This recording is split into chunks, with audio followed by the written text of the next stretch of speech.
Support WrestleTalk! Give us a subscribe. Thank you for being an awesome pledgehammer on Patreon, the event known as Chris Anderson to decide the best in the world.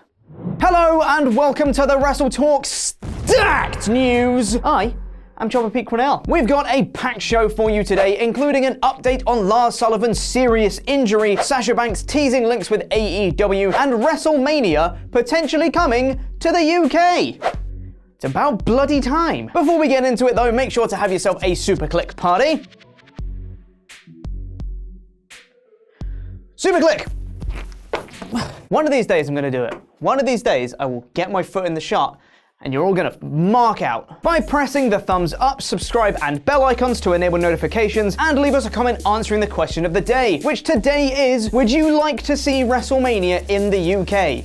Or anywhere that isn't the US or Canada for that matter. But before we talk about the grand scale of WrestleMania, let's talk small scale, as Orange Cassidy has revealed some brand new merch, and befitting of his low effort gimmick, the merch is equally and hilariously low effort. I mean, who wouldn't want to wear a shirt promoting c:/user/desktop/new folder/stuff spelt wrong/new folder/new folder/shirt/baby/pro-rest tease/new folder/freshly-squeezed7.gif?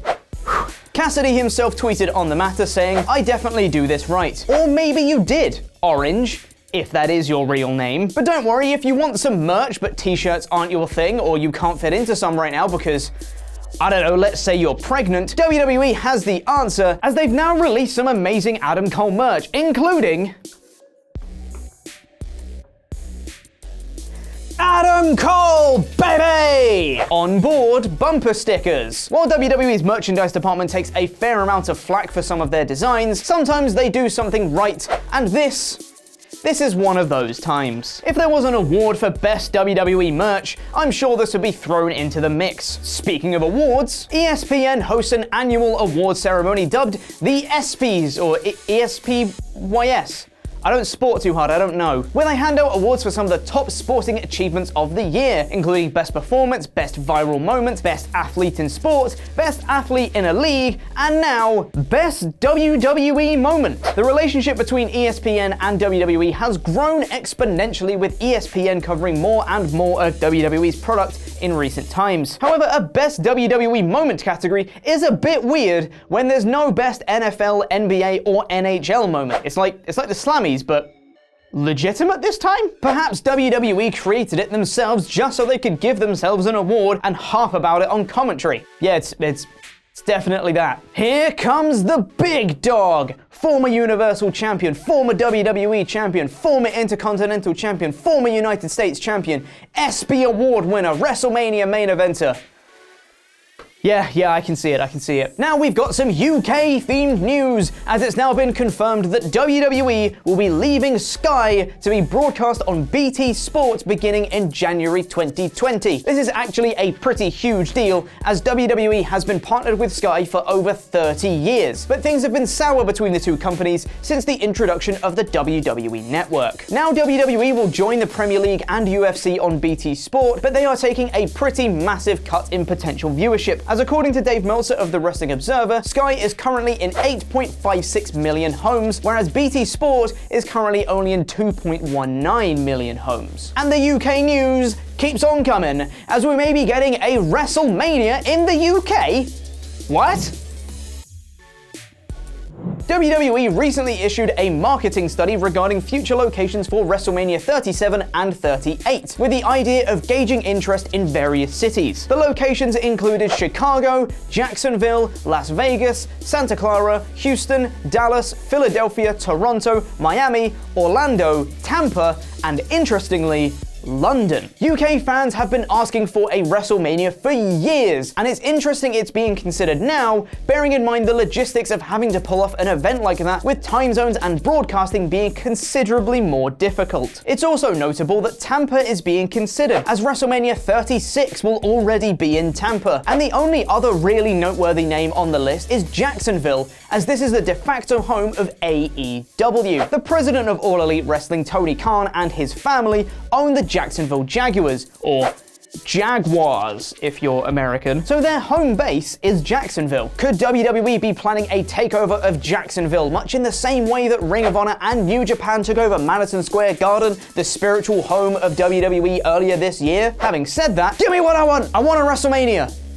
Pretty please. Thank you. Something else I want is Tommaso Ciampa to make a full recovery, and boy does it sure seem that he's heading that way. Ciampa took to Twitter yesterday to post an update on his recovery, and in a video you can see Ciampa training and looking like a beast, because that's what he does. The best moment came though after he puts down his dumbbell and goes to walk off, just turns to the camera and says, "F Adam Cole," with the tweet also including the BayBay hashtag, just in case you didn't pick up on the subtleties of him not liking Cole. It looks like Ciampa will be gunning for Goldie when he comes back then. No messing around. I love Ciampa.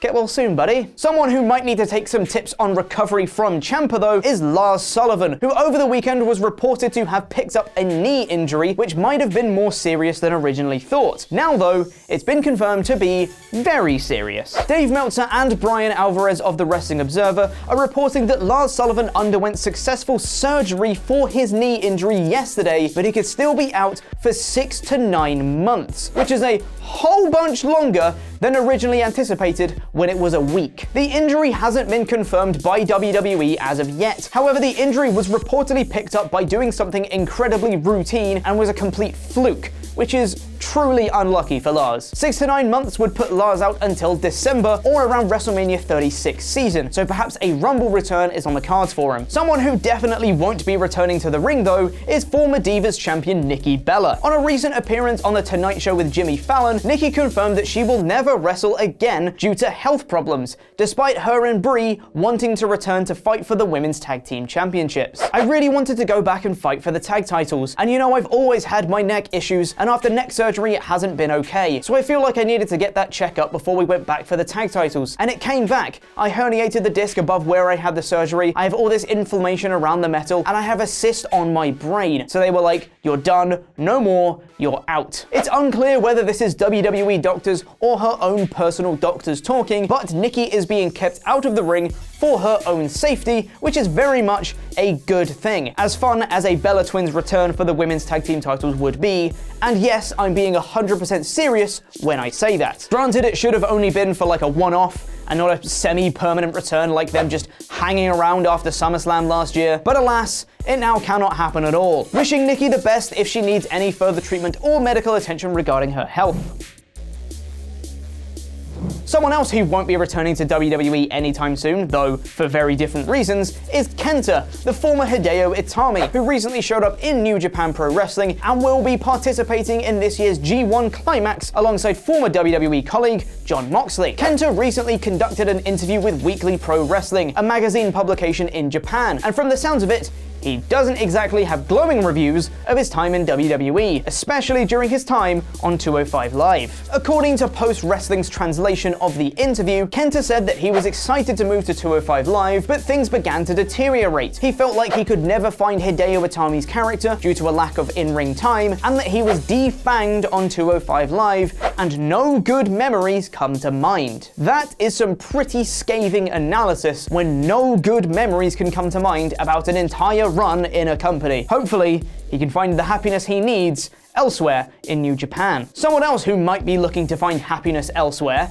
man, I am killing these segues today, is Sasha Banks, who's been on rocky terms with WWE since WrestleMania 35, not appearing on TV since then and reportedly being in a stalemate with the company over creative frustrations. Banks began following AEW and its representatives on Twitter after Mania 35, and now she's done one better than just following. Banks has added fuel to the speculative fire by retweeting a tweet from AEW Executive Vice President Cody Rhodes, which in and of itself isn't necessarily a huge deal. However, the tweet in question was just a link promoting AEW's next show, Fyter Fest, which takes place on June 29th. So in essence, Banks just promoted a rival promotion show. While of course this is just speculation and can be drawn out in any number of ways, it's curious timing considering a major announcement for the women's division has just been made for AEW's All Out on August 31st in the video that Banks retweeted. On the Road to Fyter Fest Episode 3, it was revealed by Brandi Rhodes that, much like Bret Hart unveiled the men's championship at Double or Nothing, the women's championship will be unveiled at All Out later this year. While the details of its appearance, who will be doing the unveiling, and how the inaugural winner will be decided are yet to be announced, perhaps this is what has made Sasha Banks so keen to promote the event. With her being unhappy with her current WWE situation, there's no doubt she might be eyeing some other options, and with a women's belt in AEW now an option, perhaps that's where she's looking to go once her contract expires. There's no guarantee, of course, that even if she could eventually join AEW, she would become the women's champion straight away, with other talent such as Britt Baker, Bea Priestley, and Nyla Rose all vying for the title. Those are some pretty stacked names. Stacked. Like the news. Stacked news, stacked names. Brought it full circle. Does the Spider-Man Far From Home end credits reveal the future of the MCU? Press the video to my right to be taken to Screenstalker to find out right now. Press the thumbs up, subscribe, and bell icons before you go though, and leave us a comment answering the question of the day.